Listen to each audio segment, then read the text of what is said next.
अस्सलामुअलैकुम। हमारे पास मौजूद है इस वक्त सिटी सदर मुस्लिम लीग नून शाहकोट चौधरी जुल्फ़कार सिद्धू साहब और उनके हमराह है साबिक जनरल कौंसलर मलिक अकबर साहब। चर साहब अस्सलामुअलैकुम, बहुत शुक्रिया आपने हमें टाइम दिया। चर साहब, एक सवाल आपसे करना चाहूँगा कि मुस्लिम लीग 16 माह से बरसर इक़्तिदार है, लेकिन इन्होंने आखिर एक साल तो तरक्याती कामों की तरफ उनका ध्यान नहीं गया, लेकिन जो आखिर 4 माह थे उन्होंने तरक्याती काम के जाल बिछा दिए। तो इस बारे में आप क्या कहना चाहेंगे? अभी भी शाहकोट की बहुत सी सड़कें जो बनने वाली हैं जो कि किसी मसीहा की मुंतज़र हैं। चूँकि आप शाहकोट को बिलोंग करते हैं, आप शाहकोट के सिटी सदर हैं, तो इस हवाले से आप क्या कहना चाहेंगे? बिस्मिल्लाहिर्रहमानिर्रहीम। मैं जनाब शफीक जी खोखर साहब बहुत मशहूर हाँ ਤੁਹਾਡਾ कि ਤੁਸੀਂ ਅੱਜ ਦਾ ਮੌਕਾ ਦਿੱਤਾ। ਜਨਾਬ ਗੱਲ ਇਹ ਕਿ ਜਿਹੜਾ ਨਾ ਜਿਹੜੀ ਗਵਰਨਮੈਂਟ ਸਾਨੂੰ ਮੇਰੀ ਪਾਕਿਸਤਾਨ ਮੁਸਲਿਮ ਲੀਗ ਨੂਨ ਨੂੰ ਉਹਦੇ ਵਿੱਚ ਤਰੱਕੀਆਂ ਦੀ ਕੰਮ ਤੁਸੀਂ ਗੱਲ ਕਰ ਰਹੇ ਹੋ, ਤੇ ਤੁਸੀਂ ਦੇਖੋ ਕਿ ਪਿਛਲੇ 20-25 ਸਾਲ ਤੁਸੀਂ ਬੈਕ ਚੱਲ ਜਾਓ ਪਰ ਕਿਸੇ ਹੋਰ ਗਵਰਨਮੈਂਟ ਨੇ, ਚਾਹੇ ਉਹ ਕਾਫਰੀ की गवर्नमेंट रही है या मुशरफ दौर रहा है, तो किसी ने भी इन्हें डिवेलपमेंट का काम नहीं करवाया जिन्हें पाकिस्तान मुस्लिम लीग ने करवाया, हम नहीं करवाया। और अलहमदुलिल्लाह अगर इन्होंने 16 माह गवर्नमेंट मिली है तो गवर्नमेंट इस कुछ नहीं रही, ये काफ़ी तनाव पाया जाता रहा और काफ़ी एजुकेशन चलती रही इस सिलसिले में। लेकिन आखिरी चंद दिनों के आके जो मासा मुस्तहकम हुई है गवर्नमेंट तो वो आके अलहमदुलिल्लाह पाकिस्तान मुस्लिम लीग के कायदीन ने जो तरक्याती फंड लिया ने और शाहकोट के देख ही रहे हो कारपेट सड़क पीसी सड़क और स्टेडियम्स जो भी उन्होंने नज़र आया जी साड़ी डिमांड से शाहकोट वाले तो उन्होंने मुकम्मल करने की पूरी कोशिश की है। और इंशाअल्लाह ताला आइंदा भी अल्लाह ने मौका दिता पाकिस्तान मुस्लिम लीग पर सिकदार आई जोड़े काम रेंदे हैं तो इंशाअल्लाह ताला भी करवाएगी पाकिस्तान। चर साहब, एक जी गल ज़द आम आ हर फर्द के उत्ते जोड़ा चौधरी मुस्लिम लीग के दो जोड़े ग्रुप ने, एक चौधरी मोहम्मद बरजीत साहर ग्रुप, एक राणा मोहम्मद अरशद ग्रुप।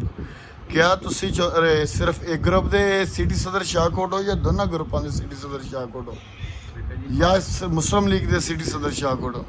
देखो जी, मैं अलहमदुलिल्लाह मुस्लिम लीग नून मियाँ मोहम्मद नवाज शरीफ पार्टी ਉਹਦਾ सिटी प्रेजिडेंट है शाहकोट का।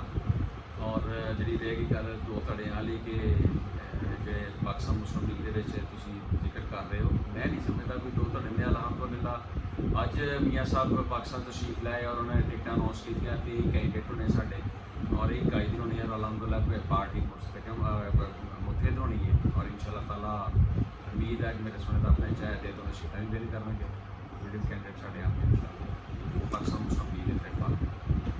तो चर साहब, तुसी इस बारे की समझते हो कि कुछ सड़क जड़ियाँ ने कुछ जड़ियाँ हले भी जड़ियाँ बननियाँ जरूरी ने कि उनके वास्ते मुस्लिम लीग नून कोई इकदाम कर रही है? क्योंकि निगरान हुकूमत को भी बजट काफ़ी आ चुका है जोड़ा तरक्याती स्कीमों वास्ते। तो क्या राणा साहब चौधरी बरजीत साहर साहब इस हवाले के नाल कोई पेशरफ कर रहे हैं शाहकोट के? आस उम्मीद की दुनिया कायम है अलहमदुलिल्लाह, कोशिश तो पूरी की जा रही है। निगरान गवर्नमेंट भी प्रपोजल भेजी गई ने कि जो शाहकोट के जोड़े बाकी माला काम ने सड़क ने टुट का शिकार ने तो उन्होंने जल्द अज जल्द जो नवियाँ बनाई जाए और भारत तक पहुँचाया जाए। इंशाअल्लाह कोशिश हो रही है, उम्मीद है बहुत मेरे सोने रब ने चाहा कि कायदीन की कोशिश की वजह तो बहुत जल्द जो मजीद तरक्याती काम होंगे जी सड़क रह गई इंशाअल्लाह ताला वो पाया। तहरीक चर साहब, आखिरी सवाल करांगा। तहरीक इंसाफ के कारकुन और उन्होंने रहनुमावां का मबीना तौर पर एक इल्ज़ाम है कि मुस्लिम लीग नून शाहकोट के उत्ते रेड करवा रही है। क्या इस बात के कुछ सदाकत है वा? अज तक पाकिस्तान मुस्लिम लीग ने कभी भी इंतकामाना या इन कार्रवाइयों पर यकीन नहीं रखी, ना ही उन्होंने कभी ये कोशिश की है कि मुखालफी जो वो अपना जुडिशल के थ्रू जो थ्रेड किया जाए या उन्होंने रात को आके अपने नाम लाया जाए। कारकर्दगी बुनियाद देखो लोग वोट देते हैं, अगर कारकर्दगी साड़ी पार्टी की अच्छी होगी तो सू वोट देंगे, अगर अच्छी नहीं होगी तो नहीं वोट देंगे। बकाया एक कथन तौर पर दुरुस्त नहीं कि PTI के खिलाफ जी इंतकामी कार्रवाई या रेड्स कराना या पकड़ तकड़ करवानी मुस्लिम लीग हाथ है कथित तौर पर दुरुस्त नहीं है सारा इल्ज़ाम।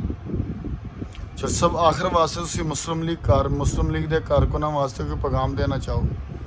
मुस्लिम लीग कारकुन अलहमदुलिल्लाह जिस दिन मियाँ मोहम्मद नवाज शरीफ पाकिस्तान के उन्होंने कदम रखना है ਇਹ ਸਭ ਕਾਰਕੁਨ ਜਿਹੜੇ ਨਿੱਕੇ ਮੋਟੇ ਕੋਈ ਖਿਲਾਫਤ ਹੈ ਨਹੀਂ ਕਿਸੇ ਦੇ, ਸਭ ਖਤਮ ਹੋ ਜਾਣੇ ਔਰ ਇਨਸ਼ਾਅੱਲਾ ਤਾਲਾ ਸਾਰੇ ਮੁਤਹਿਦ ਹੋ ਕੇ ਉਹਨਾਂ ਦੀ ਕਿਆਦਤ ਦੇ ਵਿੱਚ ਵਰਕ ਕਰਨਾ ਹੈ ਔਰ ਇਹਨੂੰ ਮੀਆਂ ਨਵਾਜ਼ ਸ਼ਰੀਫ ਦੇ ਹੱਥ ਮਜ਼ਬੂਤ ਕਰਨੇ ਹੈ। ਉਹਦਾ ਵਰਕਰ ਮੀਆਂ ਨਵਾਜ਼ ਸ਼ਰੀਫ ਦਾ ਅਲਹਮਦੁਲਿਲਾ ਵੈਸੇ ਸਟਿਲ ਖਲੋਤਾ ਹੈ। ਮਾਯੂਸ ਜਿਹੜੇ ਸਾਲ ਜ਼ਰੂਰ ਹੋਇਆ ਮਾੜਾ ਚੰਗਾ ਜਿਹੜਾ ਕੋਈ ਉਹਨਾਂ ਨੂੰ ਆਪਣਾ ਪਾਰਟੀ ਨੇ ਨਜ਼ਰਅੰਦਾਜ਼ ਕੀਤਾ ਹੈ, ਲੇਕਿਨ ਉਮੀਦ ਹੈ ਇਨਸ਼ਾਅੱਲਾ ਤਾਲਾ ਸਾਰੇ ਕਲੇਸ਼ ਵਟਾ ਕੇ ਮੀਆਂ ਨਵਾਜ਼ ਸ਼ਰੀਫ ਸਾਹਿਬ ਦੇ ਹੱਥ ਮਜ਼ਬੂਤ ਕਰਕੇ ਵਰਕਰ ਜਿਹੜੇ ਔਰ ਆਪਣਾ ਇਨਸ਼ਾਅੱਲਾ ਤਾਲਾ ਮਾਲਾ ਦੇ ਸਾਰੇ ਵਰਕਰ ਜਿਹੜੇ ਨਾਲ ਦੁਬਾਰਾ ਕੰਮ ਕरेंगे। ਚਰ ਸਾਹਿਬ ਤੁਸੀਂ ਸਮਝਦੇ ਹੋ ਕਿ ਮੀਆਂ ਨਵਾਜ਼ ਸ਼ਰੀਫ ਇਲੈਕਸ਼ਨ ਤੋਂ ਪਹਿਲੇ ਪਾਕਿਸਤਾਨ 'ਚ ਹੋਣਗੇ ਔਰ ਇਲੈਕਸ਼ਨ ਦੀ ਜਿਹੜੀ ਕੰਪੇਨ ਦੀ ਬਾਗਡੋਰ ਉਹ ਸੰਭਾਲਣਗੇ? इंशाल्लाह मियां साहब बहुत जल्द पाकिस्तान जाओगे और बहुत ਜਿਹੜੇ ਸਾਡੀ ਹੈ ਨੇ ਅਰਬ ਰਿਆਸਤਾਂ ਜਾਂ ਸਾਡੇ ਹਮਸਾਇਆ ਮੁਬਾਰਕ ਹੈ ਉਹ ਜ਼ਿਆਦਾਤਰ ਇਨਸਾਫ ਜਿਹੜਾ ਨਾ ਜੀ ਉਹ ਇਹਨਾਂ ਦੀ ਕਰ ਰਹੇ ਆ ਕਿ ਆਪਣਾ ਮੀਆਂ ਨਵਾਜ਼ ਸ਼ਰੀਫ ਸਾਹਿਬ ਜਿਹੜੇ ਨਾ ਉਹ ਇੱਕ ਅੱਛੇ ਲੀਡਰ ਆ ਜਿਹੜੇ ਜਿਨ੍ਹਾਂ ਨੇ ਪਾਕਿਸਤਾਨ ਦੀ ਮਸ਼ੀਅਤ ਨੂੰ ਕਾਫੀ ਮਜ਼ਬੂਤ ਕੀਤਾ ਸੀ ਔਰ ਅੱਛੇ ਤਰੀਕੇ ਨਾਲ ਹੈਂਡਲ ਕੀਤਾ ਚਲਾਇਆ ਸੀਗਾ। इंशाल्लाह वो भी अपना अगर फंडिंग करना चाहते हैं अपने स्कूल के या कोई अपना प्रोजेक्ट शुरू करना चाहते हैं तो भी मियाँ साहब को देख रहे हैं कि मियाँ साहब आगे तो सब देंगे और फंडिंग करके बाग मियाँ साहब संभाल लेंगे तेरी मशीयत उन्होंने अमल मजबूत होगी और अलहमदुलिल्लाह असी भी और गैर नाल साहब वाले को जो साढ़े दोस्त मुल्क दोस्त वो भी यही चाहते हैं कि मियाँ साहब आगे बाग और संभालना